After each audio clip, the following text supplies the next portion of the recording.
Hoy les voy a hablar de un tema que se encuentra, bueno, de algo, de objetos que se encuentran en todos los sitios mayas, pero que aún sigue siendo muy poco estudiado y de alguna forma muy poco querido, que es la lítica, es decir, las herramientas de piedra, ya sea pulidas o talladas, que usaron los antiguos mayas. Y pues les puse una primera foto para que vean un poco mi vida cotidiana. Es cierto que estudiar a estas piedras chiquitas, que pues como pueden ver muchas veces son muy feas y que aparecen por miles en un sitio, pues cuando uno está frente a pirámides, a obras de artes impresionantes, estudiar a estas puede parecer como una forma de castigo, ¿no? Pero no es así y es lo que voy a tratar de enseñarles hoy. Porque pues para quien sabe leer la lítica es algo muy importante que nos da una información que pocos otros materiales arqueológicos nos dan, que es una información de tipo económica, por varias razones. Primero, porque los mayas no trabajaron el metal en ningún momento de la época clásica, entonces usaron herramienta de piedra para todas las actividades para las cuales usamos metal hoy en día, es decir, para cortar, para matar a gente, para cazar, para sacrificar, aunque eso ya no se hace mucho, para tumbar árboles, trabajar madera, trabajar piedra. Entonces, la lítica está en casi todos los niveles de la vida de la sociedad y entonces, al estudiar, a estudiar estas herramientas, pues tenemos acceso a estos aspectos de la vida cotidiana, a las actividades que se llevaban a cabo en cada casa y es un primer elemento para acceder a lo que es la organización económica de una sociedad. Pero hay un segundo nivel de información que nos viene de la lítica también, que es más global y que es la manera con la cual se organizó la producción de bienes y sus intercambios. Y este problema, pues, son temas muy debatidos, para los cuales todavía, pues, no hay mucho, pues, nadie está de acuerdo, ¿no? Sabemos bastante bien la manera con la cual los mayas, por ejemplo, se peleaban entre ellos. Conocemos elementos de la mitología gracias a textos, gracias a la iconografía, pero nos hace falta mucha información en cuanto a la manera con la cual producían e intercambiaban las cosas de todos los días. Hay varias preguntas que están todavía debatidas, como pues habían especialistas, es decir, gente que se especializaban en una actividad y que producían para intercambiar lo que producían, qué tanto se intercambiaba, qué cosas se intercambiaban, se intercambiaban cosas de lujo, excepcionales o bienes necesarios para la vida cotidiana, lo que implicaría que los intercambios serán mucho más frecuentes.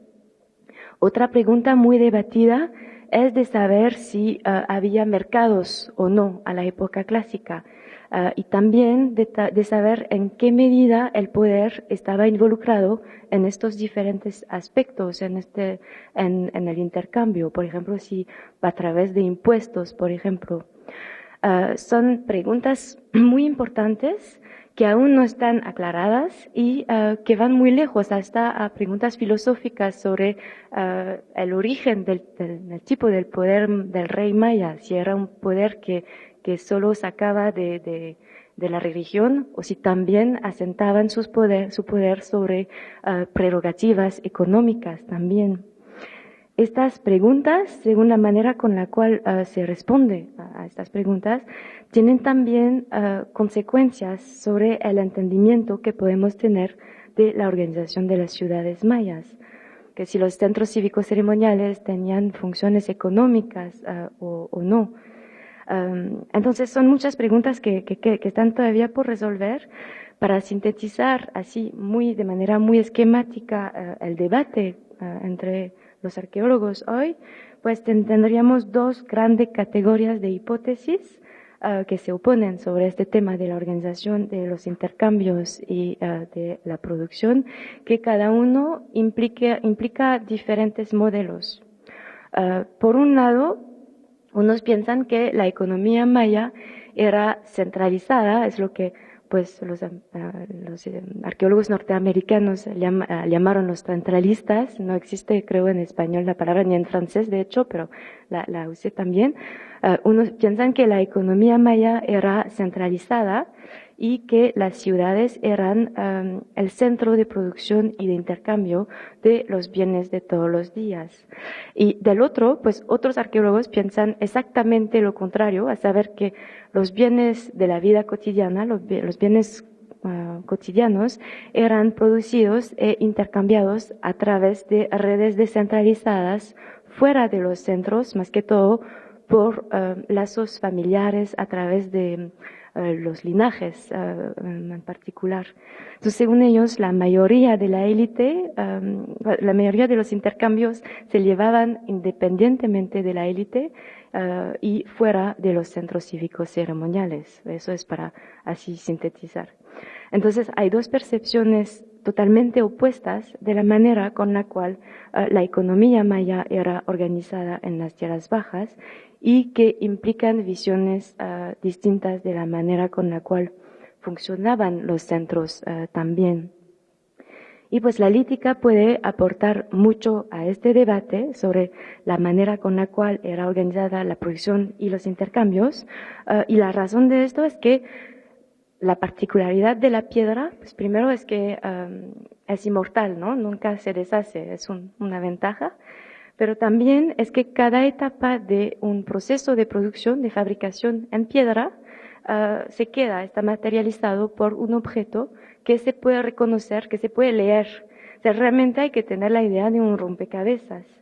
Entonces, en encontrar una lasca, la que sea, cuando uno sabe leerla, podemos saber exactamente a cuál etapa de producción pertenece y entonces, pues por eso se puede saber dónde se llevó a cabo tal o tal producción y cómo estaba organizado en el espacio.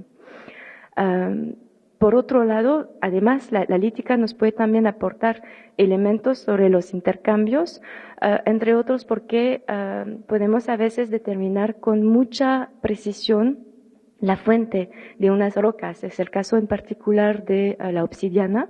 Entonces, al encontrar un artefacto de obsidiana, podemos saber con precisión de dónde viene y así empezar a reconstruir la manera con la cual se intercambió. Entonces, cruzando todos estos datos, se debería de poder determinar quién producía qué y quién intercambiaba qué y cómo.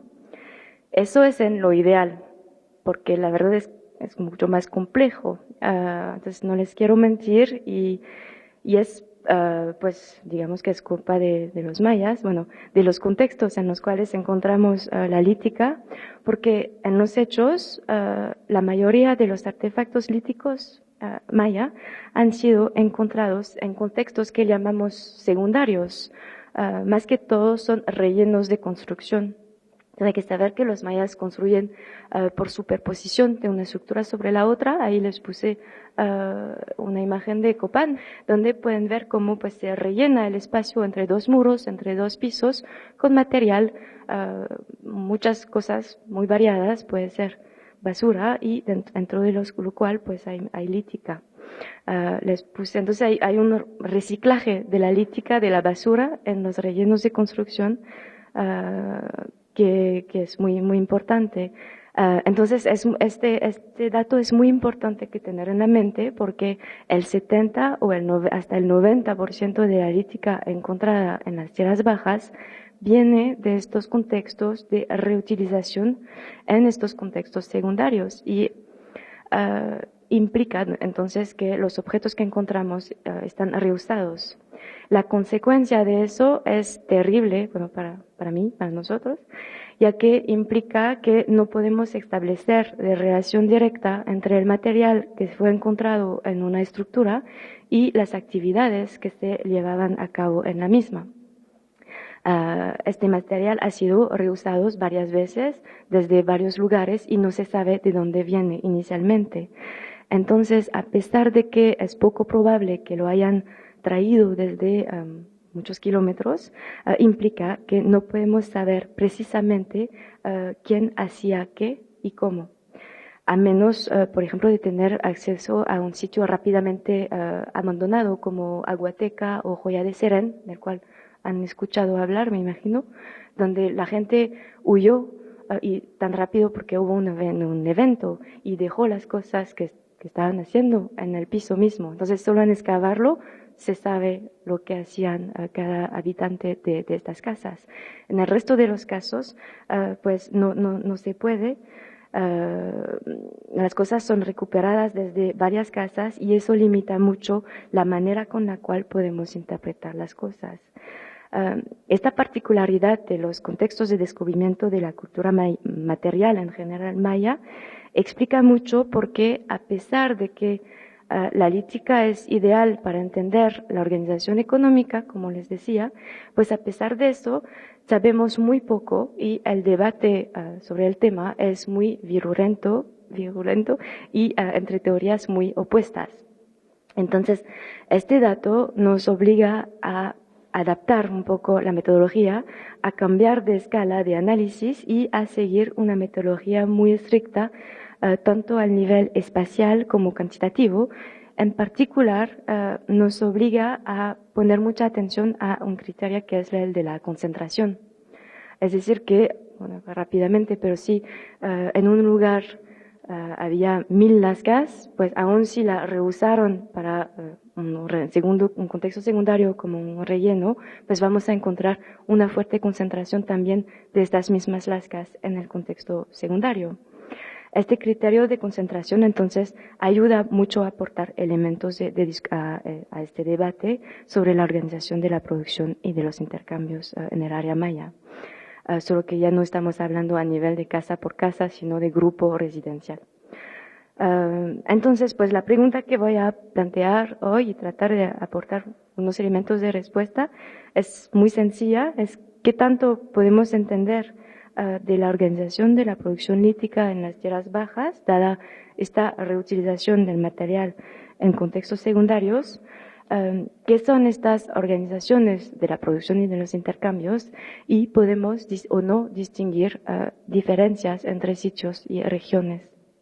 Entonces, pues eso es lo que les voy a presentar a partir de un análisis personal de la colección de 4 sitios, Calakmul, Riobek, Cancuen y Nashtun, que analicé yo, así como una síntesis de la bibliografía sobre los demás sitios de las tierras bajas para los cuales hay publicaciones disponibles sobre la lítica. Para empezar, pues les voy a describir lo que se encuentra como tipo de piedra tallada en las tierras bajas en general. En la mayoría, las colecciones líticas del clásico son muy similares de un sitio al otro. Siempre encontramos las mismas herramientas, mayormente en las mismas proporciones, aunque por supuesto hay variaciones de una época a la otra. Se puede distinguir 2 grandes categorías. La primera es que es muy sencilla, muy fácil de hacer. Se trata de, más que todo, de lascas muy burdas, usadas como herramientas y que pueden ser, por ejemplo, luego retocadas para servir como raspador o como punzón, como acá. Es lo que llamamos producciones domésticas, hechas por cada uno a medida de las necesidades. Es decir, que todas las podemos hacer, solo es de encontrar un bloque y de sacar la lasca que uno quiere y de retocarla en la forma que uno necesita, ¿no? Si la materia prima está acá, no requiere ninguna organización especial, todos lo sabemos hacer. Ustedes también, solo que nunca lo intentaron. La otra categoría es distinta, es el resultado de un proceso mucho más complejo y requiere un conocimiento, ahí sí, mucho más alto para hacerlas. Son bifaces que servían más que todo como hachas, puntas de proyectil y navajas prismáticas de obsidiana. Estos objetos resultan de un proceso de fabricación que es mucho más complejo, requieren más conocimiento, más habilidades, es decir, que hay que aprender para hacerlas. No todos podemos hacerlas así de la nada, y eso es un dato muy importante. De manera interesante, pues ninguna de las lascas correspondientes a estos procesos de fabricación, ¿no? Hay que recordarse lo del rompecabezas, se encuentran en la mayoría de las viviendas mayas o en muy pocas cantidades. Entonces, eso implica que no fueron hechos localmente por cada uno de los habitantes de una vivienda, sino que había una división del trabajo y que unos pocos los fabricaban y los intercambiaban con otros. Entonces, pues, si estas herramientas no eran hechas por cada uno a medida de las necesidades, pues la pregunta es, ¿quién las hacía? ¿Dónde se encuentran las lascas correspondientes a estas producciones particulares? Recordándose que siempre hay que buscar concentraciones, porque los mayas del clásico se la pasan remodelando el material. Entonces, ¿dónde se encuentran concentraciones de desechos correspondientes a esta producción? Pues el primer lugar donde se encuentran estas lascas en grandes cantidades, de manera muy lógica, son los talleres. Entonces, un taller pues sería un lugar donde un artesano producía artefactos en más grandes cantidades que para su propio consumo, es decir, para intercambiarlo justamente. Y un taller de lítica, es lo bonito, es muy fácil de reconocer porque implica miles y miles de lascas. Un taller de cerámica casi no se va a ver porque no deja huellas, pero un taller de lítica sí. Entonces, pues, unos talleres han sido encontrados y excavados en Belice, en la península de Yucatán, unos pocos en Petén. Y el punto común entre estos talleres de pedernal y obsidiana es que se encuentran en estructuras relativamente pequeñas, en estructuras residenciales modestas, que se encuentran más que todo en la periferia de los sitios o en centros secundarios. Entonces, eso nos da una primera información, que es que los mayas producían unas de sus herramientas cotidianas en talleres, es decir, que había una división del trabajo, compraban estas herramientas a artesanos especialistas. Estos, al parecer, vivían más que todo fuera de los centros cívicos ceremoniales o en centros secundarios. Al ver a sus casas, pues eran relativamente modestos, es decir, que tallar la piedra no era la carrera más prestigiosa para los antiguos mayas. Entonces, estos datos han sido muy usados para los descentralistas, para decir que la economía maya era descentralizada y que el poder real no tenía mucho que ver con este aspecto de la organización social. Pero también se ha notado que estos talleres eran muy escasos en comparación con el número de ciudades conocidas, y este dato siempre se ha considerado como muy problemático, ¿no? Muchos talleres hacen falta. Pero los talleres no son los únicos contextos donde se encuentran estas cantidades de desecho de talla. Hay un segundo contexto donde se encuentran, que es mucho más extraño, mucho más difícil de entender, que son depósitos o escondites, es decir, contextos rituales. Pues por depósitos designamos la práctica que consiste en depositar voluntariamente uno o varios objetos en lugares tan diversos como debajo de puertas, escaleras, estelas, o por ejemplo en el ángulo de las casas. Esta práctica, que se considera como ritual, era muy común en las sociedades mayas del clásico.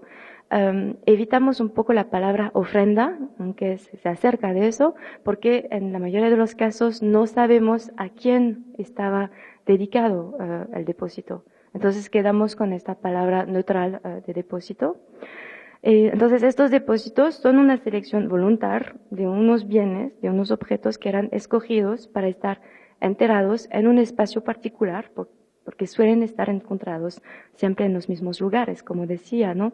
Debajo de puertas, escaleras o estelas, por ejemplo. Ahora, en cuanto al sentido de esta práctica, bueno, es muy difícil de establecer, como siempre lo ritual en arqueología, pero podemos notar que los mayas tenían como costumbre hacer estos depósitos en distintos momentos. Cuando construyen una casa o una pirámide, pues dejan algo en el relleno antes de sellar el piso, es lo que llamamos depósitos de fundación. Cuando abandonan un edificio también solían dejar cosas en el piso. Entonces los depósitos parecen estar íntimamente relacionados con el espacio, con la creación o con el abandono de un espacio, ya sean los depósitos de fundación o de abandono, todos están relacionados por su temporalidad y por su ubicación a la delimitación de un lugar. Depositaban también ofrendas frente a estelas para celebrar eventos cíclicos y en la medida en que las estelas están muy relacionadas con la computación del tiempo, el calendario y que son marcadores de cambios de ciclos y de conmemoración de eventos, podemos considerar que de alguna forma pues estos depósitos también delimitan el tiempo de la misma manera que los depósitos de fundación ordenan el espacio, pues estos ordenan el tiempo. Eso solo era para presentarles rápidamente esta práctica muy maya, muy del clásico, de depositar objetos, que es algo sumamente ritual, que tiene que ver con la cosmovisión de la época clásica, tanto con el espacio como con el tiempo. Entonces, pues, son contextos que se pueden considerar como muy valorados, sagrados, y se puede suponer que los objetos que se encuentran allá tenían un valor particular.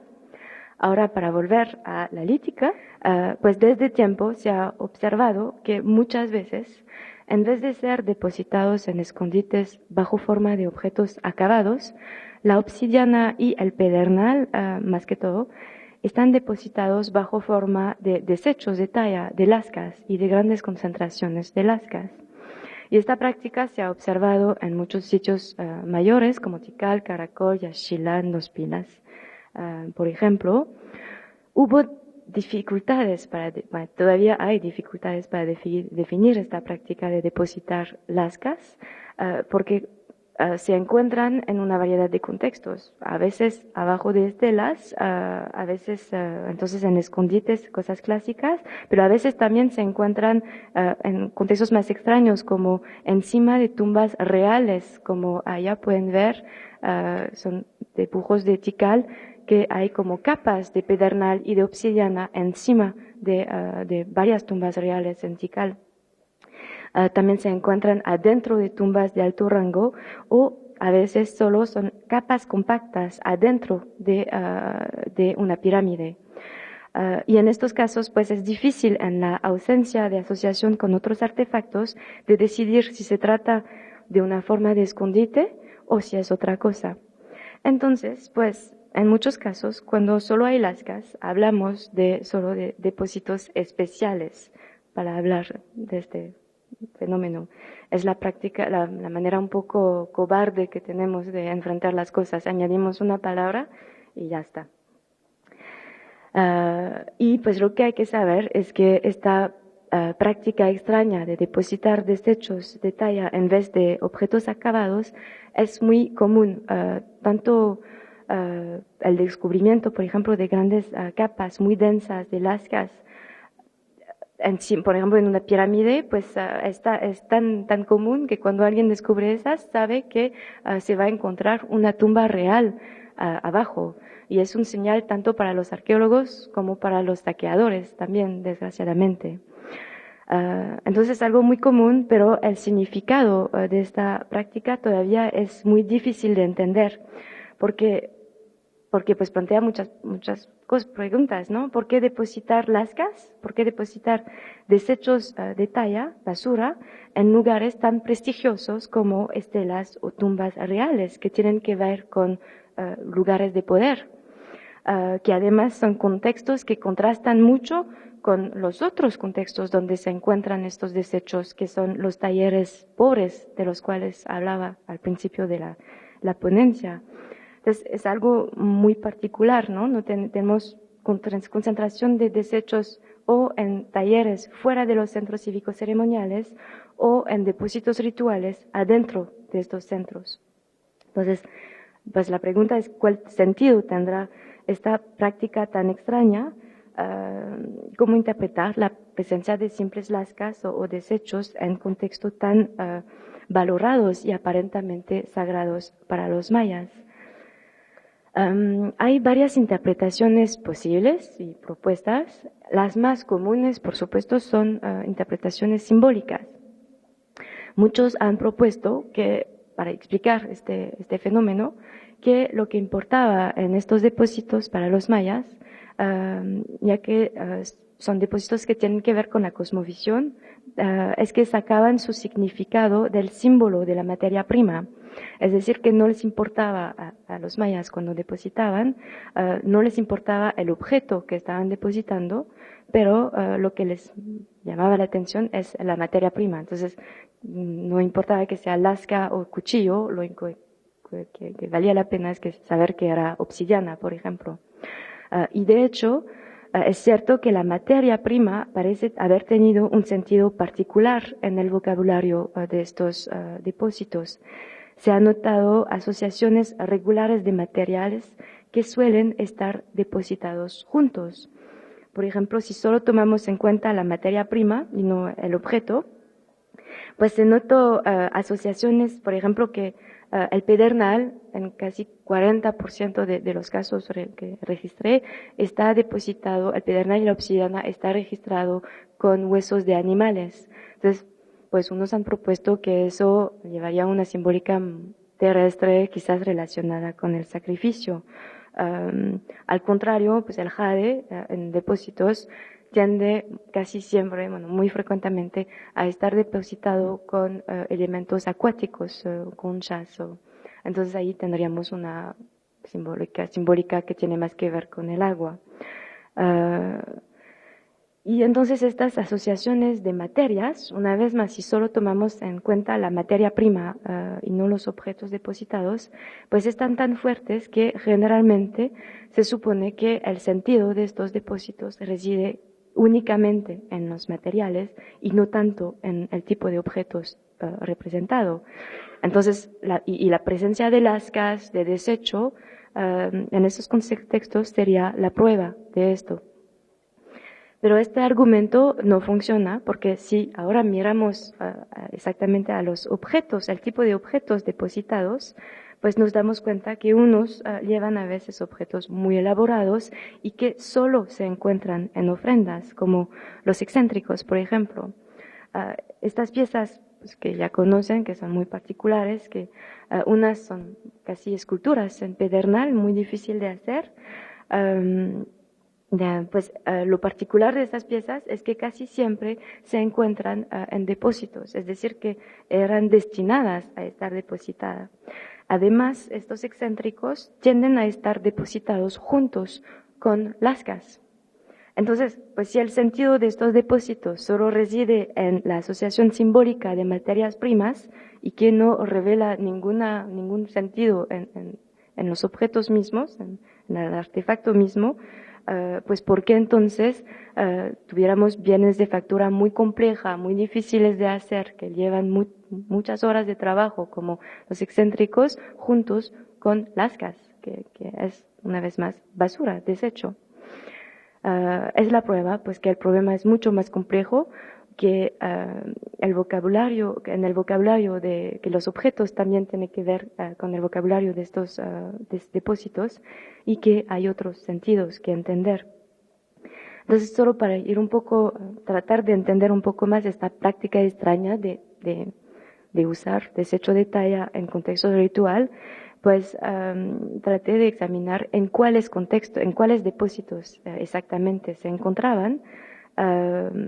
Y para eso, pues, analicé una muestra de 115 depósitos sobre 8 sitios, por la bibliografía y por análisis personales, para ver un poco de manera sistemática dónde y cómo se encuentran. Entonces, sobre 115 depósitos, primero lo más extraño es que, pues, la mayoría del material que se encuentra en estos depósitos son desechos de talla. Más extraño aún es que estos depósitos de talla se encuentran más que todo en depósitos bajo estela o altares. eso es sin contar los depósitos encima de tumbas reales. Es decir, que están siempre, o en la mayoría de los casos, asociados además a contextos de poder, a contextos muy prestigiosos. Ahora, si analizamos exactamente qué tipo de lascas han sido enterradas en estos contextos especiales, si hacemos eso del rompecabezas que les platicaba, pues nos da mucho más información. Pero a partir del resultado del estudio de varios depósitos, resulta que la totalidad de las lascas que se encuentran en depósitos o ofrendas siempre pertenecen a las mismas producciones, ya sea en Cancún, en Calakmul, todos los depósitos de lascas analizados pertenecen a estas dos producciones, desechos de producción de navajas prismáticas cuando es obsidiana y desechos de producción de puntas de lanzas o cuchillos, es decir, armas cuando es pedernal. Entonces, justamente los desechos de las producciones que se encontraban en los talleres. Por ejemplo, les voy a dar un ejemplo. En el caso de Cancún, el entierro del último rey del sitio, que se llamaba Canmash, que es el entierro 77, que fecha de alrededor de 800, que ha sido excavado por Tomás Barrientos. Pues en este caso, las lascas se encontraron adentro de la tumba. La obsidiana, no, yo creo que el pedernal era dispuesto alrededor de la cabeza del rey y la obsidiana a sus pies. Si miramos a las lascas de obsidiana que se encontraron en esta tumba, pues resulta que todas vienen de la producción de navajas prismáticas y lo único que hacía falta en este depósito, en esta ofrenda al rey, son las navajas mismas, el objeto acabado. En cuanto a las lascas de pedernal, pues ahí es muy claro lo mismo. Todo viene de la producción de puntas de lanzas y una vez más son las únicas cosas que hacen falta en el depósito. Lo mismo se ha encontrado en las ofrendas bajo estelas en Cancún. Había lascas y estas lascas pertenecían a estas dos producciones. Igual en Calakmul, donde asociados a excéntricos se encontró pedazos de obsidiana y todos siendo desechos de producción de navajas prismáticas. Aparece entonces que en todos los depósitos que pudieron ser analizados se ha encontrado este mismo patrón.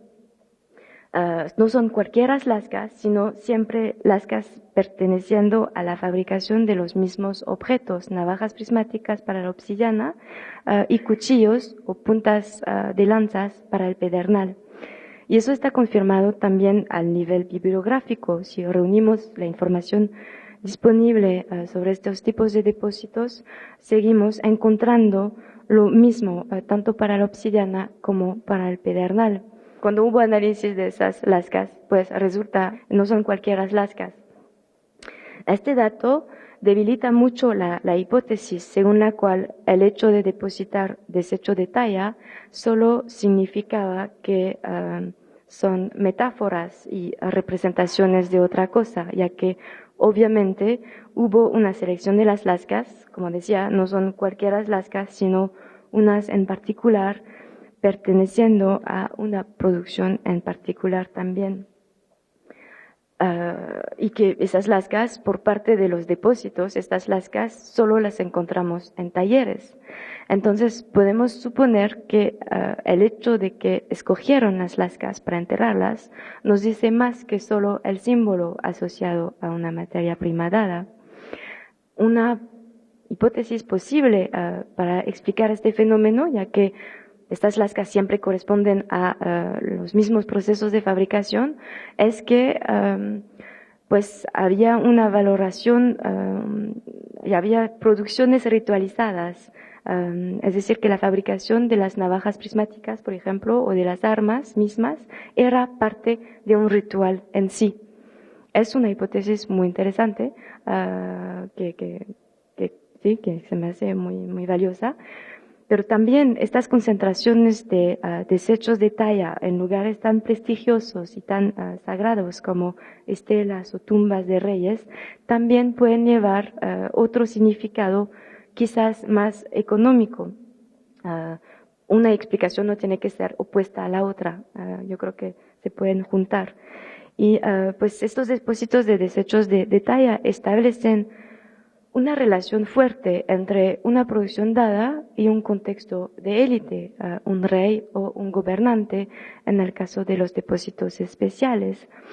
Y esta relación, a menos que se considera que los reyes mismos producían las navajas o las armas, lo que no creo, supone que ejercían algún tipo de control sobre la fabricación de estos objetos. Es decir, que los artesanos, unos artesanos quizás, no eran dueños de sus producciones, sino que tenían que entregar una parte de lo que hacían al rey.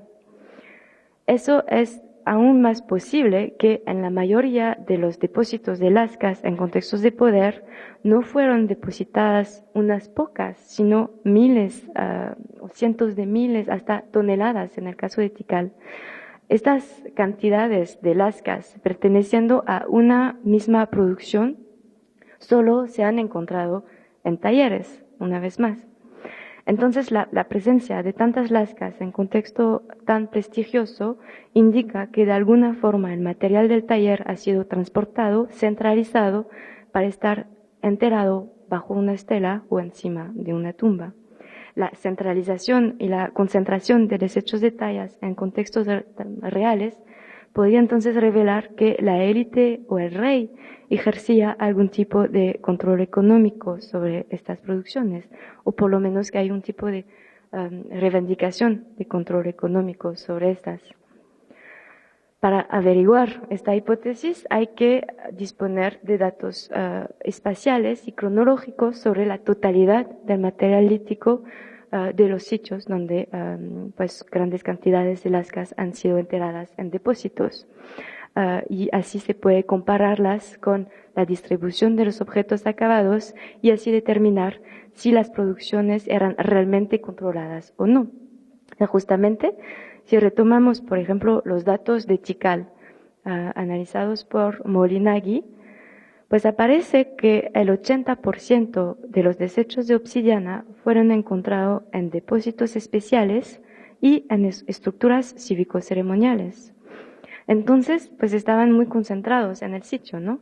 Y esta concentración contrasta mucho con la repartición espacial de las navajas mismas. Entonces, los objetos acabados que corresponde, que ellos sí están más encontrados en las casas y más regularmente distribuidos en el sitio. Lo mismo exactamente, tenemos una división entre por una parte los desechos concentrados y por la otra los objetos acabados bien distribuidos. Y lo mismo se nota en Cancún, donde la mayoría de los núcleos y de los desechos de obsidiana han sido encontrados en depósitos especiales cerca del palacio, en tumbas reales o debajo de estelas, mientras que las navajas prismáticas eran muy bien distribuidas entre todas las estructuras del sitio, entre todos los habitantes. Esta repartición espacial tan concentrada indica un posible control de la producción de estos artefactos. Esto confirmaría la impresión que estos depósitos, además de su sentido religioso metafórico, que sí tienen, eso no hay duda, revelan también, quizás de manera indirecta, que reivindicaban alguna forma de control económico.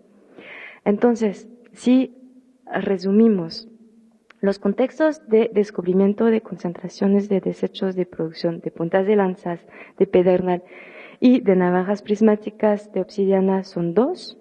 Por un lado tenemos talleres modestos encontrados en estructuras periféricas pequeñas y por otro tenemos concentraciones masivas en contexto de élite que fueron encontrados adentro de los centros cívicos ceremoniales y en contexto de poder para la mayoría. Ahora intenté mapear estas dos prácticas, estos dos contextos, para tener una idea de la distribución geográfica de estos, y aparece, si solo tomamos en cuenta los depósitos de más de 50 lascas, siempre con esta idea de concentración, pues que solo se encuentran los depósitos de lascas en la zona sur y central de las tierras bajas y no en el norte de esta área.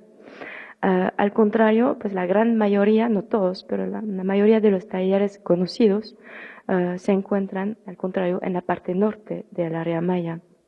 Esto revelaría una diversidad de los rituales, pero también podría revelar diferencias en la organización económica adentro de las tierras bajas mayas.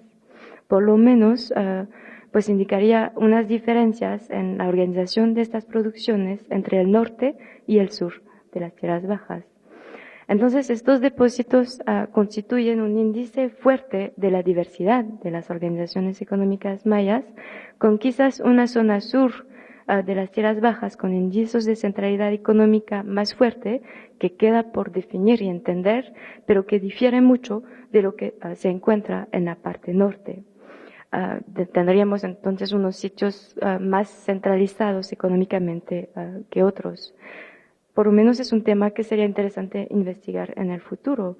Y si esta especie de frontera que queda totalmente por entender una vez más, si está confirmada, pues sería interesante ver si se puede poner en relación con diferencias a niveles de centralización del poder también, si también podría coincidir con diferencias políticas, ya que en la parte de Yucatán, a partir del Clásico Tardío, por ejemplo, sabemos que se desarrolló sistemas políticas muy descentralizados, como el sistema Riobec, donde ya no hay pirámides, no creemos que haya reyes.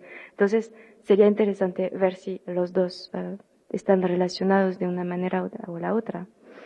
A nivel cronológico, se nota también una diferencia entre los dos tipos de contextos también.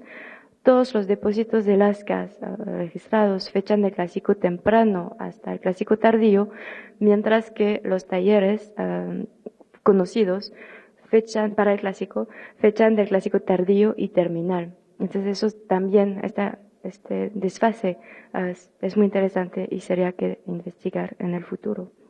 Entonces, pues una manera de leer esta práctica de depósitos de lascas y de desechos sería que revelan alguna forma de control económico sobre algunas producciones de piedra, pero por lo tanto no se trata de reducir el sentido de esta práctica a solo esto, o al contrario, si estos depósitos nos pueden dar información sobre la organización económica también, estas conclusiones no invalidan el hecho de que se inscriben en prácticas más generales de representación del mundo. No hay que oponer lo ritual y lo económico, es a donde voy. Creo que es algo muy importante para lo maya. En fin, pues eso solo fue un pequeño ejemplo de lo que se puede hacer al estudiar estas piedritas, que entonces pues a primera vista llevan mucho menos la atención que otro tipo de material maya, pero al cruzar una lectura tecnológica con datos cuantitativos, espaciales, pues podemos ver muchas cosas que los mayas no escribieron, no dibujaron y a las cuales pues solo tenemos acceso al análisis lasca por lasca, artefacto por artefacto de la cultura material. Muchas gracias. Buenas noches. Buenas noches. Sí, yo me quedé con curiosidad acerca de la proveniencia, si se sabe de dónde venía la obsidiana y el pedernal de todos estos de los Ajá. sitios. La obsidiana, bueno, el pedernal es más que todo local en las tierras bajas, que son de caliza, ocurre así muy frecuentemente. Eso es a primera vista, pero luego es que no se estudia tanto, pero sí hay también intercambios de pedernales a largas distancias. En las tierras bajas no hay obsidiana. No, eso sí, ahí luego voy a la obsidiana. Solo que del pedernal, pues de dos tipos. Hay un tipo local que se encuentra casi en todos los lugares, menos en la costa, que es un burdo y que se usó para las hachas. Y hay otros que sí se intercambiaban y no sabemos exactamente la fuente. Ahora, la obsidiana, claro, como es un vidrio volcánico, viene de las tierras altas. Y los mayas no fueron muy diversos, ¿no? Solo importaron del Chayal, Ixtepeque un poco y San Martín Jilotepeque, pero eso ya no tanto en el clásico. Y a veces también tenemos obsidianas de fuentes mexicanas que indican intercambios con Teotihuacán, por ejemplo, en el clásico temprano. ¿Y en estos sitios no se encuentran talleres donde hayan fabricado Se llevaban la obsidiana en bruto y la elaboraban en las tierras. No, la obsidiana en la época clásica casi siempre que sepa, nunca he visto otros casos, se intercambia bajo forma ya de núcleos ya hechos. Entonces luego van produciendo, haciendo cosas, pero el núcleo ya está preparado, por ejemplo, en el chayal y luego va viajando. Hay unas excepciones en Tikal, pero Tikal es extraño. Si encontramos en un sitio alta concentración de desechos de obsidiana, podríamos asumir que tal vez hay algo, tiene cierta importancia. ¿Es eso así? Si encontramos mucho en un lugar. Tiene mucha importancia científica, eso sí, porque implica que en algún momento de su historia, porque luego hay que ver a qué momento, el sitio está muy bien ubicado en las rutas de comercio de obsidiana. Y no todos los sitios están así bien ubicados y no solo depende de la distancia hacia la fuente. Hay sitios como Tikal que tienen un acceso muy fácil a la obsidiana, obviamente no sé cómo, pero para ellos no era difícil, mientras que sitios que no están tan lejos atrás de Tikal como Calakmul no logran tener acceso así a la obsidiana. Entonces es un dato sí muy interesante, muy importante. Bueno, o sea, es en ese contexto, pero yo digo, podría ser que sea una tumba, que sean ofrendas. Sí, bueno, depende dónde, pero sí, es muy frecuente que encima de las tumbas de alto rango haya concentraciones de lascas. Y es tanto el caso que sí, pues cuando uno encuentra esta capa de lascas, puede tener la emoción que ya casi está la tumba abajo, ¿no? Pero no siempre. Muchas gracias. Yo tendría más emoción si fuera un taller, pero... Y para reconocer un taller, que debería encontrar las grandotas, esas que se ven como...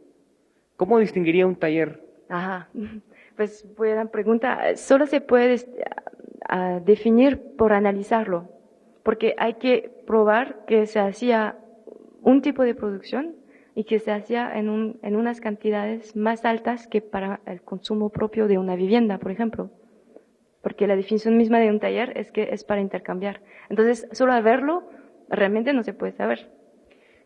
Por ejemplo, hay unos que están los desechos de la obsidiana, pero también hay otros de los que sale la obsidiana, que son como unos núcleos. Ajá. Eso estaría en los talleres, pero difícilmente en una tumba, por ejemplo, ¿o no? Sí, bueno, puede ser los dos. Es que como sacaban material de taller para echarle encima de tumbas, pues puede ser o uno o el otro. De todas formas, en algún momento vino de un taller. Chloe, yo tengo una pregunta. En los sitios donde no se reportan talleres, pero sí hay grandes concentraciones de lascas en las tumbas y núcleos y cosas así, no es de esperar que no se han identificado, porque son materiales pesados, ¿no? Sí. Como para estarlos trayendo de distancias muy largas, no sería lógico que es de esperar que hay talleres, solo que no se han identificado. Sí.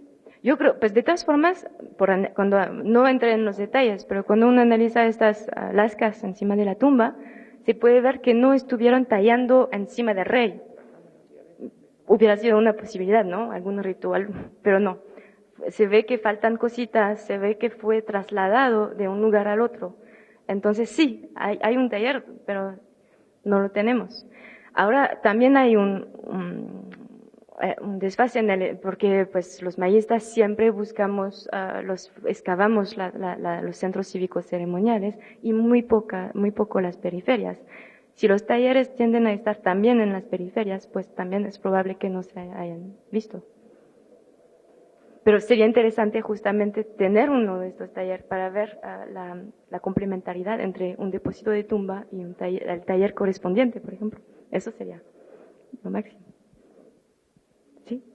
Creo que la plática, el título más o menos era cómo relacionar todo esto con el comercio en los mayas, ¿no? Con la economía, sí. O con la economía. Uh-huh. Entonces, y se ha dicho mucho de que usaban el trueque y usaban las semillas de cacao y estas cosas.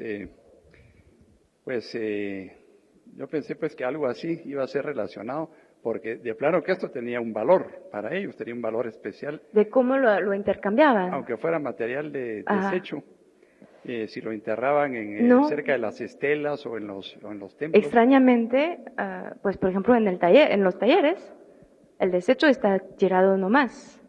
Y luego los liticistas podemos ver si estuvieron reusando o no algo. Entonces, en su hipótesis, pues las lascas tenían un valor, entonces las reusaban. Y no les importaba. Tiraban, gastaban mucho material.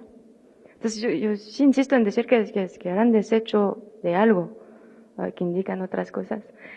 Luego, hablando no entendí muy bien, pero quizás de cómo se intercambiaban las cosas, eso, por ejemplo, del cacao, es algo que solo está confirmado para el posclásico y para la época clásica no se puede decir.